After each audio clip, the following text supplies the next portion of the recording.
is J.D. Glaser, and this is my colleague Mike Morton, and we work for a little software company called ntobjectives.com. And this morning we just want to tell you about some new tools that we made, and we've kind of collectively called it Fire and Water. And this is really just our idea at building some tools to help solve some of the new web problems that we see out there. I have a hard time reading these screens because they're a little far back. So basically what we'll do this morning is give a brief overview of web architecture, a very brief overview of some of the web hack attacks, and then I'll get into our solution, and then introduce the toolkit and explain what it does.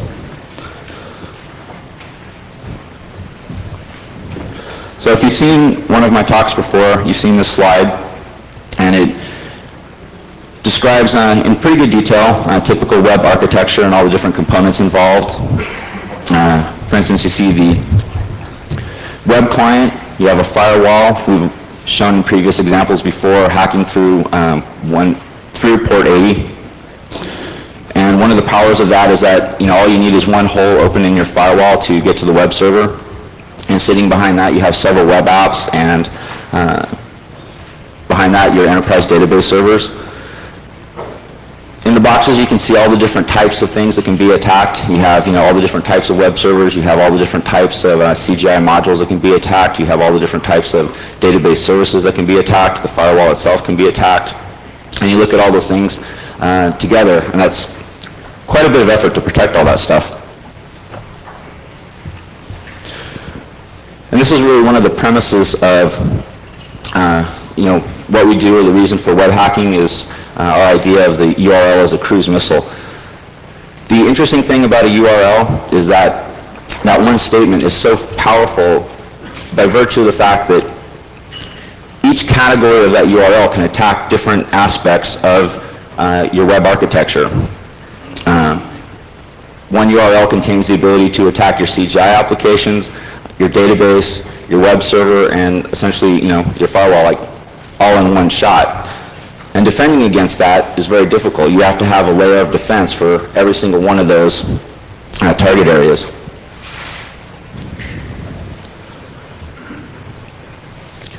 The current top web issues, as I see them, are one is source code disclosure. Everyone's pretty familiar with different exploits, and it's not very hard to find for getting, for exploiting each one of these areas. So source code disclosure, getting a web server to trick you into revealing source code, which could have passwords hidden in there, or SQL Server DNS names.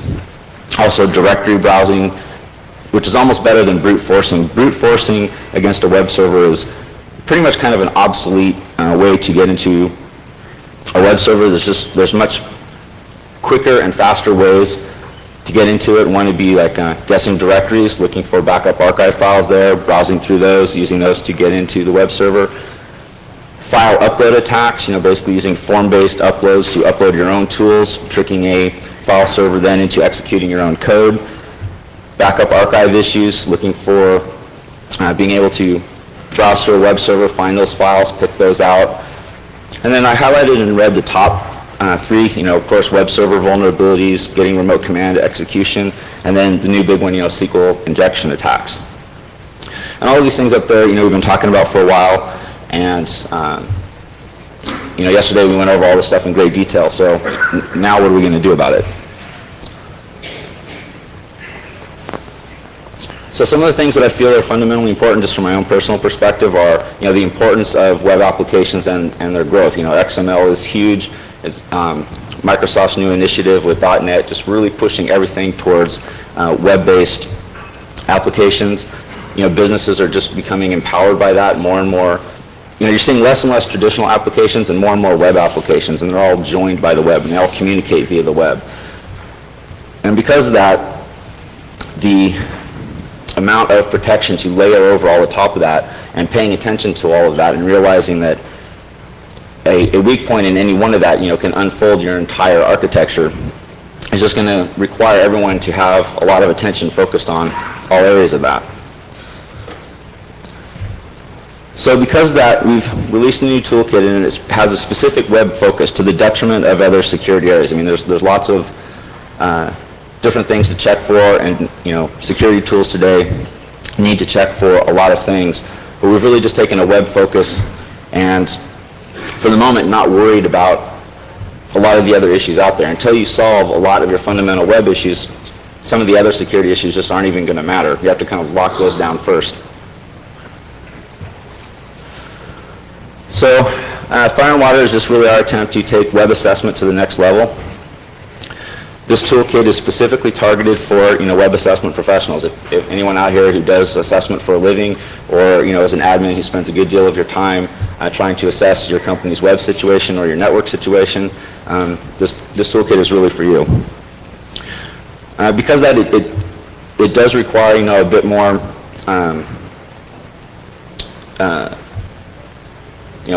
well, it's not easy to use, I'll put it that way, but because that, it has a lot more power, so as we'll show you. One more thing about the final point here. I really do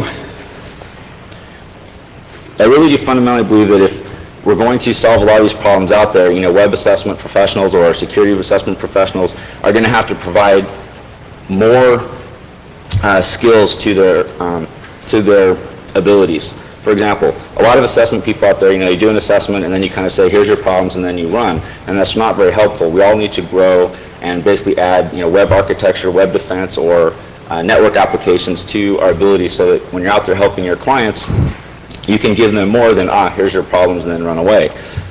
So one of the things we want to do is give tools that enable you to have, defenses, have things that you can offer your clients, and if you learn to use them, you can help them with their problems and not just say, hey, you have problems.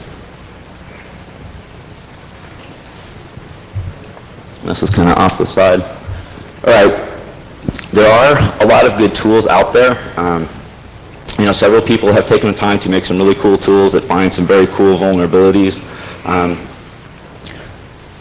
But if you're trying to do a complete assessment of a network, they don't work together. So if you're doing an assessment, you have to give a report to your client.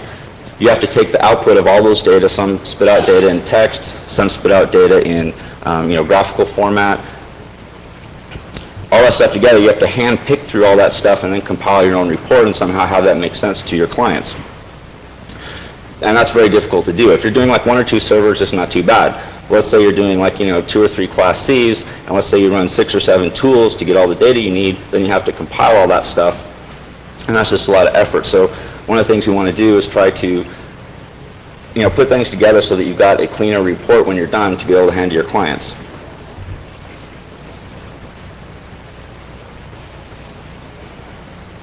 On the final point, clarity of the data. If you run tools and then say, here's your problems, there you go, that doesn't do people much good. So you don't just need to have a report of the problems. You need to have it in such a format that the person that you're giving it to has an understanding of what it all means and can find the data easy. Just comparing the difference between what the boss of a company understands versus what you guys as technical admins understand. And that's kind of one thing that we want to do.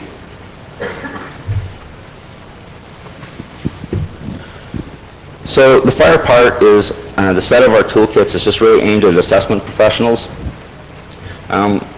We really concentrate on 2 things. One is to be able to allow it to have scripting capability so it just has more power, and also give it the ability for remote usage. A lot of the work we do really does center around remote command usage.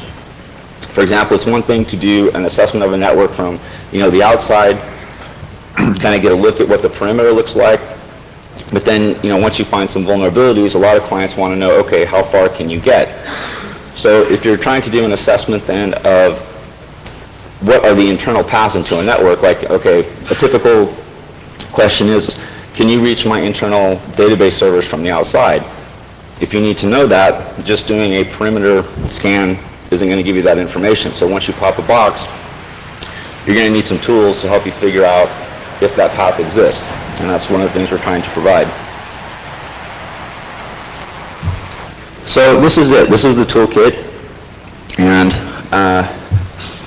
what that is a bunch of tools that all pipe together to give you a result. And the coolness of what this is if you're trying to do a remote assessment of a network, and let's say you've popped the first box and you're trying to scan the perimeter, then figure out your internal paths, you can enter this all on a command line and have your results. If you're trying to do a perimeter scan of 1 or 2 hosts from the outside, that's not too cool. But if you're trying to do a huge network and map the internals, and you're trying to type something simple at the command line, there you go. So what this is it's NTO scan, which is a TCP UDP scanner.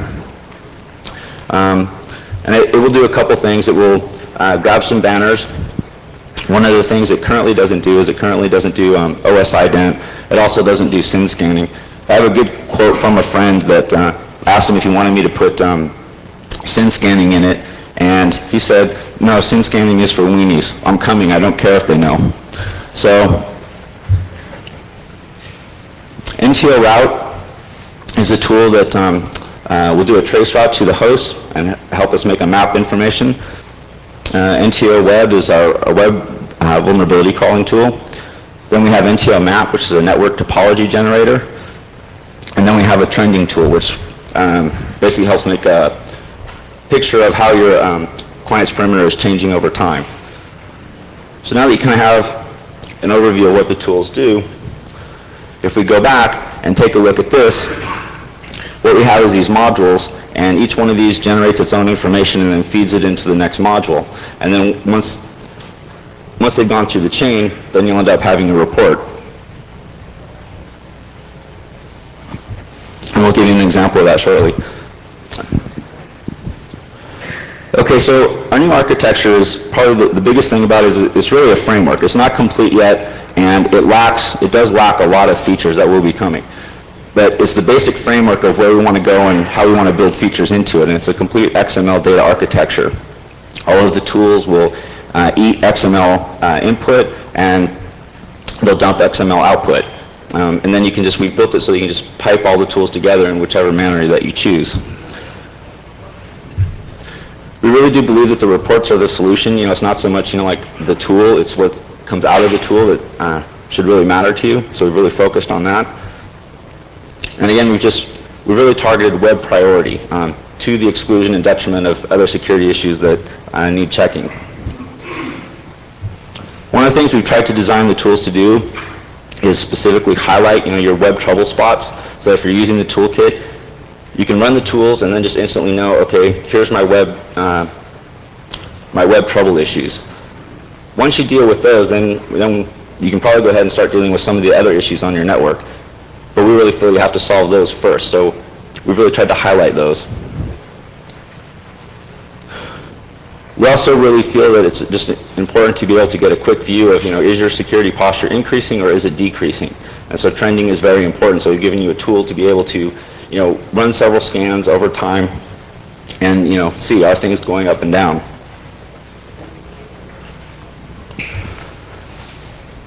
We specifically chose a command line toolkit. There's no GUI in the toolkit. All of the tools are command line tools. And we chose this for 2 reasons. One is it allows scripting. And as you'll see in the defense toolkit, this is very important because if you have a lot of servers to deal with, scripting is very important, and we feel you can get more power out of it than you can with typical GUI tools. Also, if you're an assessment professional, you know how important remote usage is, so we've made the tool so that you really have a lot of power from the remote side of things.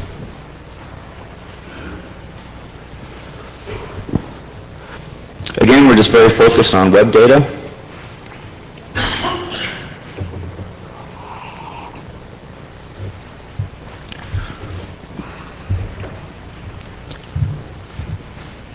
So these were the things that were important to us. One, we needed, once we run all these tools, once you have a large collection of results, making them sortable, making your reports appendable, being able to do query analysis on these tools were very important. And if some of the current tools out there have a shortcoming, it's just that you're not able to sort through those results later. And again, it's not too bad if you have 1 or 2 servers, but if you have a lot of servers, that's a big issue. So these are the things that we were trying to achieve. If we go to a network, a large network, and you do an analysis on it, these are the type of things that are very important to us. So we try to make a toolkit that will help you be able to make sense of all this information as well. Okay, so here's a screenshot of the scanner. And this is very typically, probably most of you have seen command line scanners before. And here's the results of it. We're just going to ping or scan one port on one host. And there's the output of it. It's just a textual output. Now the interesting thing about this slide is that it highlights one of the things that the tool is aware of. The tool is actually aware if it's being piped or not. So if you just run the tool, you get a text output. If you pipe the tool, you get an XML output. There's also a switch to force XML output if you want. But the difference between these two slides, if you look at the top command line parameter, you see it was piped into more. So once the tool detected that, it took all its results and converted it into XML.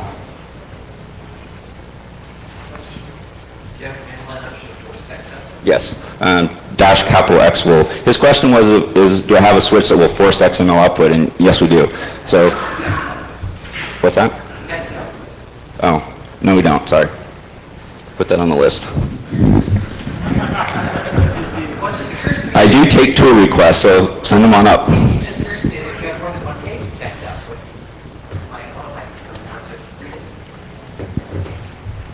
That's a good point. Now get out of here. Okay, so here we're showing it getting piped into our next tool, which is NTO route. And as you can see, it just dumped out a trace route to this host. And then here's, I didn't show the top, but the command line would have said, pipe NTO route, pipe more. So then we could just see that the trace route information got dumped into XML.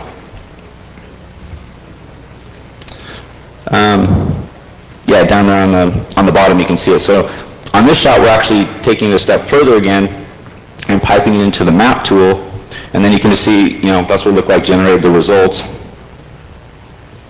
And then voila, it will generate a map for you.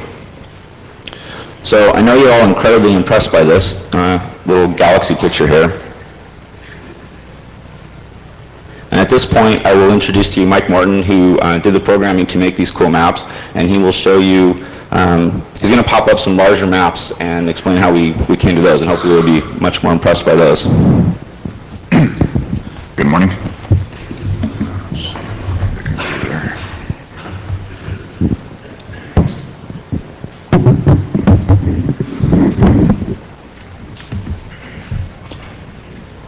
The mapping tool, like all the other tools, is designed to show you your web environment.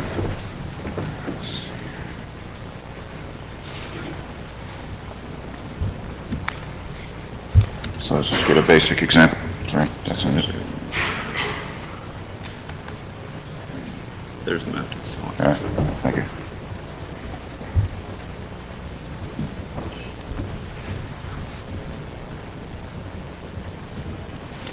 In addition, I'll also show you the flexibility of input options to the tools. This is just standard file spec here. So here's a map.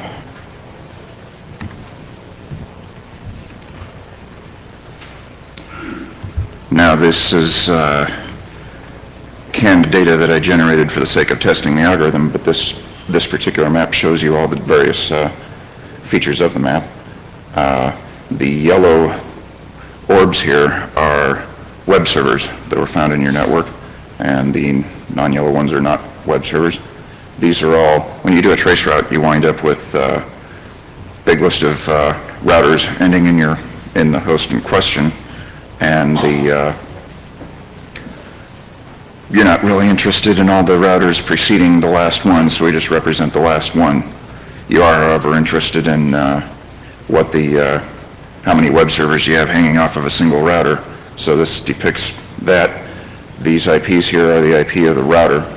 In the final version, we will have when you mouse over here, you get a pop-up that shows all the IPs of the machines that are connected to that router.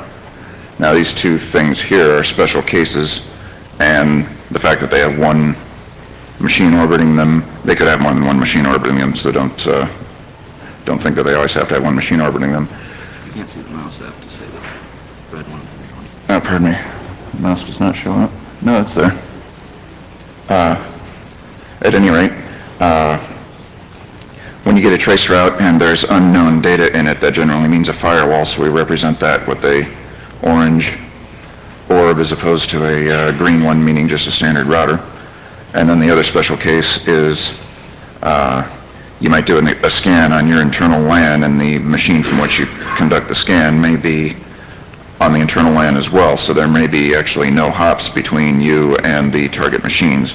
When that happens, we represent it in this fashion. We just have sort of a special case, the non-router, so to speak, and hang all the machines that are directly connected to the scanner off that.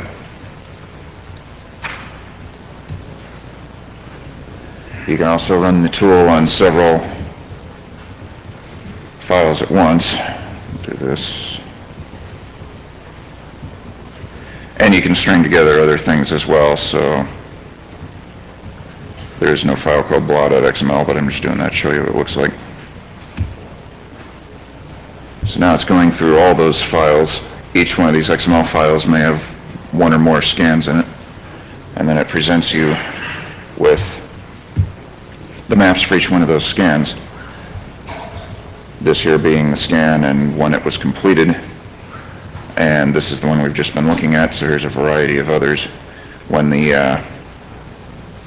your network gets larger, so does the map, obviously, and it continually puts more and more machines in orbit around the scanner. Another thing here is that all of the connections, due to the fact that this is canned data, they all happen to be connected to the scanner, but it is possible for routers to be connected to other routers, and the final version of the product will represent that. So here's an even larger network.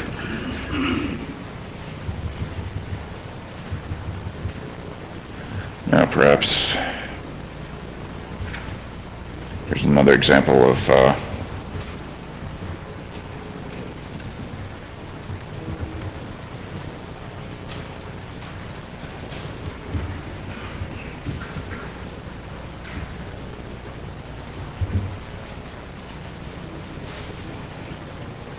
I just piped type into the mapping tool, and it figured that out and went ahead and generated the map again, just to convince you, since we've been looking at that one all along.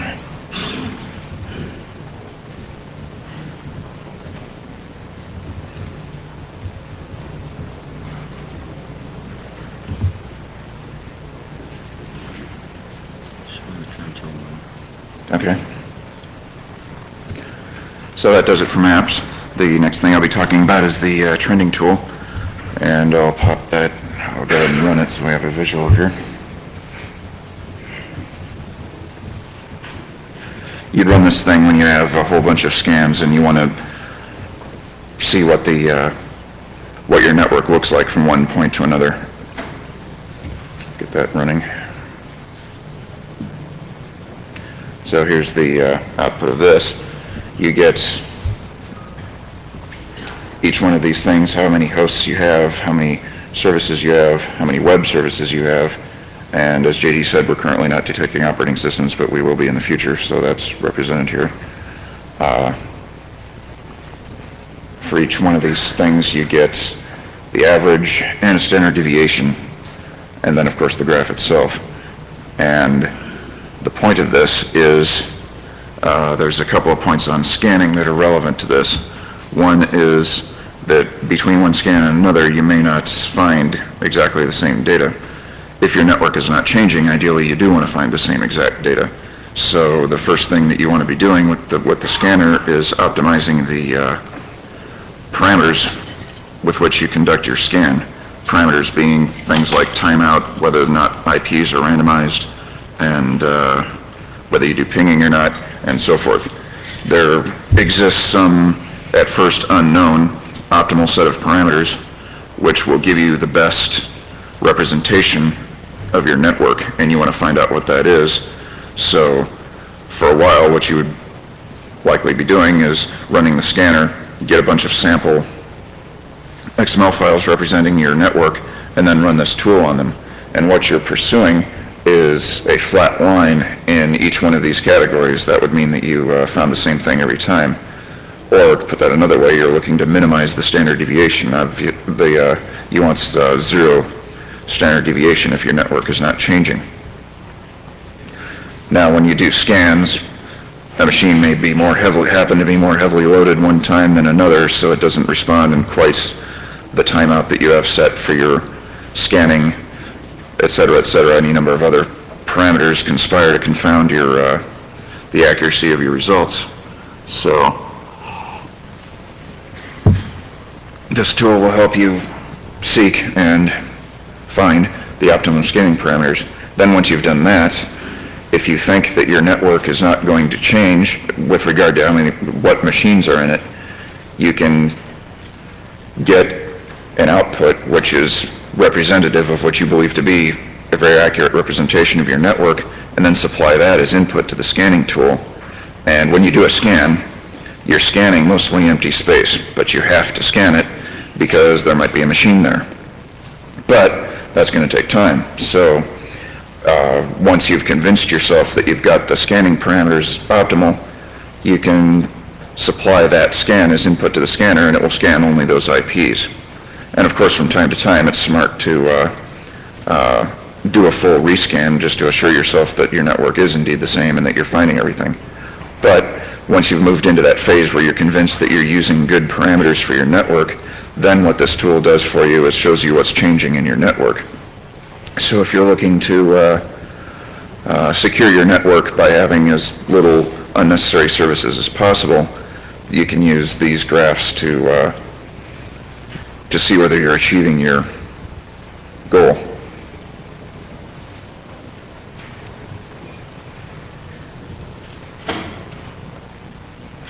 And again, run a few variations of this thing. Note that it doesn't make sense to compare one thing to itself. The tool will tell you that. Oops.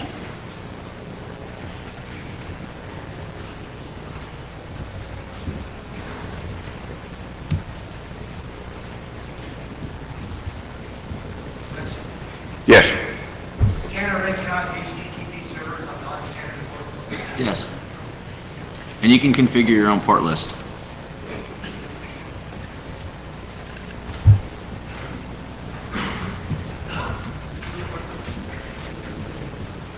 Yes. Right.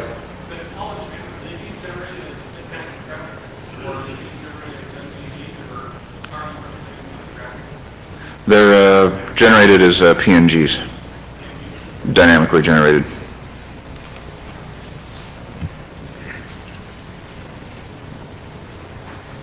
So here's an example. Now, in fact, these scans, even though you're seeing flat lines here, they're rather dissimilar. And that's a point. You can scan two entirely different IP spaces and run the tool on them if you like, but then you're getting data that's not too terribly useful because you're scanning two totally different IP spaces. 2 minutes? We have 15 minutes left. Oh, okay.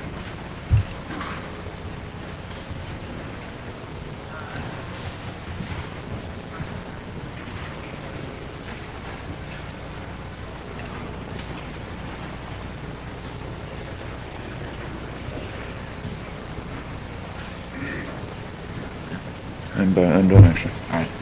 Thank you.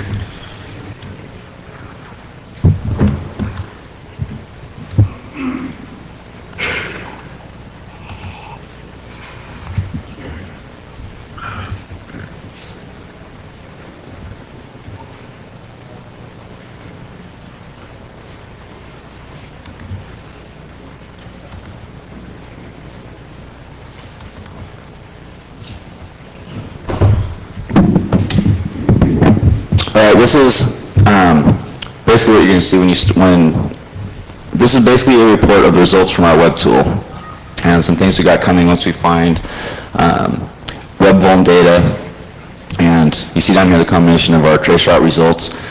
And the next thing that we'll do is make a connection between like this report and the topology map, so you can help coordinate like the host details and the actual map that you see. And one of the things we're trying to do is just make a better effort at cleaning up and coordinating your scan test results into something that's, much more presentable to your clients.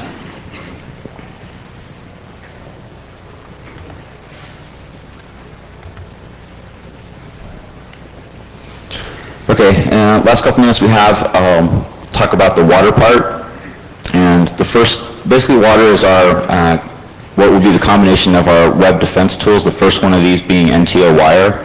And what NTO Wire is a command line driven ISAPI filter. If anyone's familiar with Secure IIS, this is a very, very similar tool. However, because it doesn't have a GUI and it's a command line tool, you can script the thing. So if you're doing an assessment for a client, let's say you're, on Saturday night or something, and you find, 20 of his servers are vulnerable, you can use this tool to emergency patch them. If you have his permission to do so, you can get him going over the weekend.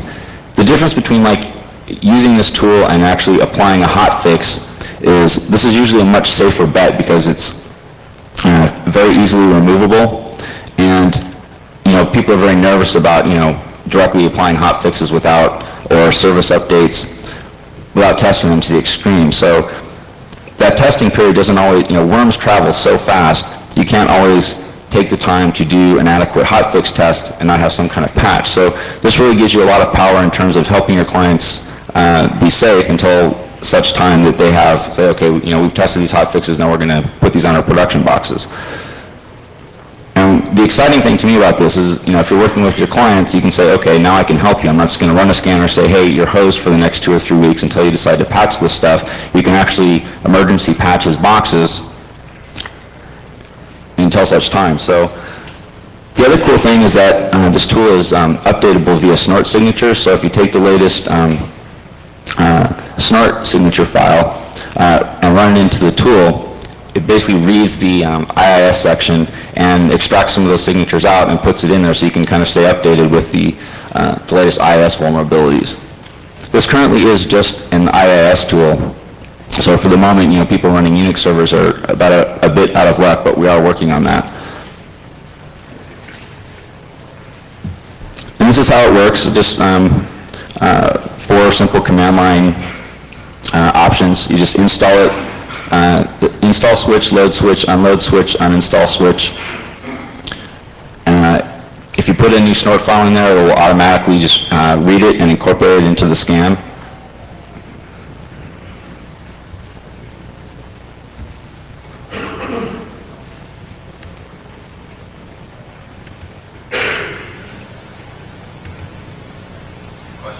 Go ahead. What type of platform support do you guys have /10 for Firestone? Can you say it again, please? What type of platform support is running environment itself do you have or plan to have? Okay, for the moment, we're just an NT shop, and all of our tools have a specific, Microsoft focus. For the assessment tools, that will probably always remain the same. However, for the defense tools, we do want to create some specific Unix filters so you can do the same type of thing. Source code available so other people? No. It's not an open source tool. This is the config file, and this is something that you guys can edit yourselves, make your own custom patches to. For example, in the URL section, you can edit your changes here. Here is a list of all the different things, the inputs that the filter will check for. You can edit this list to your heart's content.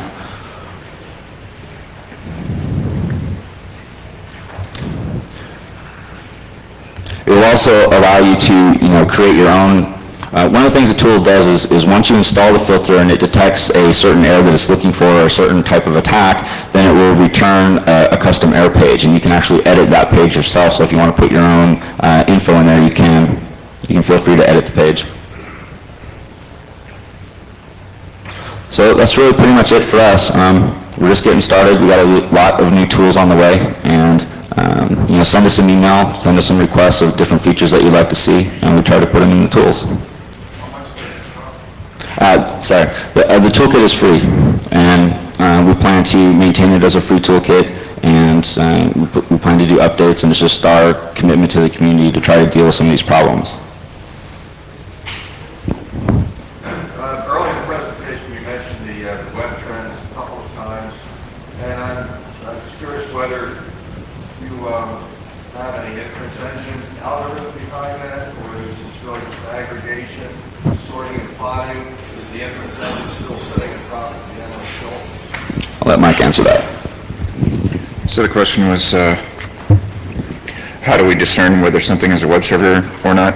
Is that the question? No, not at all. We're talking about a tool that's doing a trend in periods of time. Yes. Or are you simply plotting what you collect and see? You say trends, are you inferring future action? We don't extrapolate, but you do bring up a couple of good questions that I didn't address, which is the trending tool.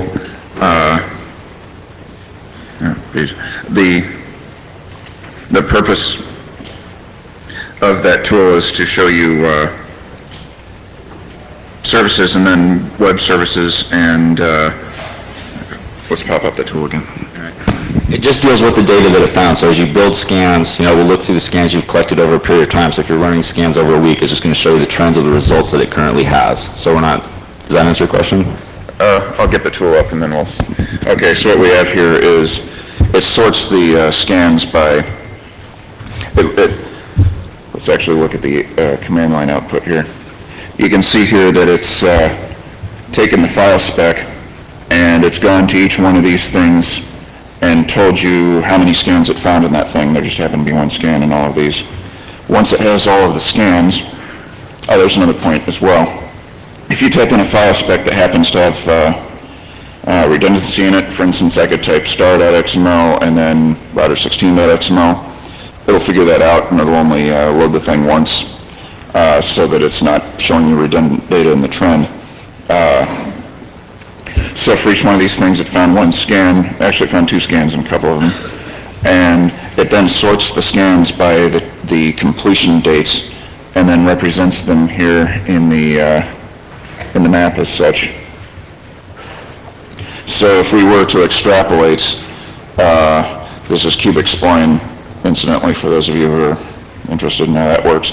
But what we would do if we were going to extrapolate is simply kind of, perhaps spline or rather spline extrapolate this into the future.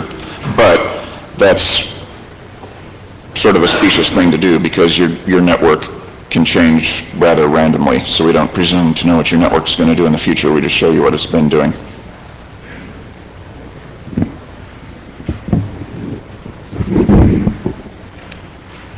At the beginning of the presentation, you mentioned several application layers that vulnerabilities like SQL injection and URL information, things like that. Are you planning on addressing that with the tool? And if so, if you could explain what your ideas are around doing that. Yeah, the question was, is our web tool going to check for some of the things I had listed in my current web attacks? And yes, it is. The web tool at the moment checks for basically 2 IIS vulns, so it's very weak at the moment. And we will have, hopefully in the next 6 or 7 weeks, we'll have much more thorough checking. So you'll see the ability for it to check for those things very shortly. Any other questions? Two questions actually. One is, can you cite other tools within your tool, i.e. in that? That's a good question. The question was, can you pipe other tools in there? Not yet, but that's something that we're working on. And one of the things I'm hoping, I was just talking to Simple Nomad yesterday, and it would be very cool if some other people pick up on this and start doing it as well. And then, yeah, it'd be nice to have some, cross-tool capabilities. Second question would be, as far as all the things that you can do with your web pages, do you incorporate other databases like or what's your other way of already using that as a little database experience? Not yet. We're hoping that something like that may occur in the future, but not yet.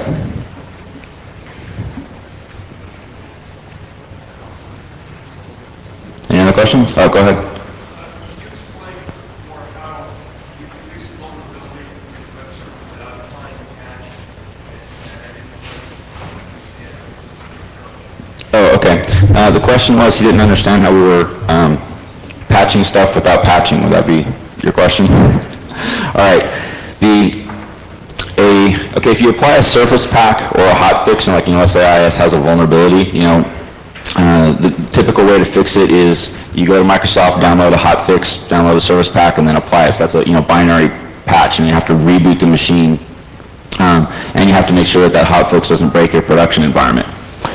The difference is what NT@Wire is it's an ISAPI filter that's dynamic, so it will just load up into the server, and without taking down the machine or anything, without even altering your web services, it just inserts itself in the middle and then starts dynamically looking at your content and filtering stuff out. So, and it's a very fast way to close off an attack. If you, let's say you're on a box, you find it vulnerable, and even if it's currently being attacked by a worm or something, if it's already been hacked, it's not going to fix it, but it could prevent it from being hacked again. So you can actually use, if you're an assessment professional, you probably don't have the password to get into the box, but you can use the vulnerability to get into the box. So you just upload the files.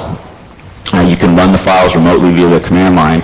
It will insert itself, activate itself, start filtering out the vulns, and basically for the moment you're safe. So you can help cut off that stuff.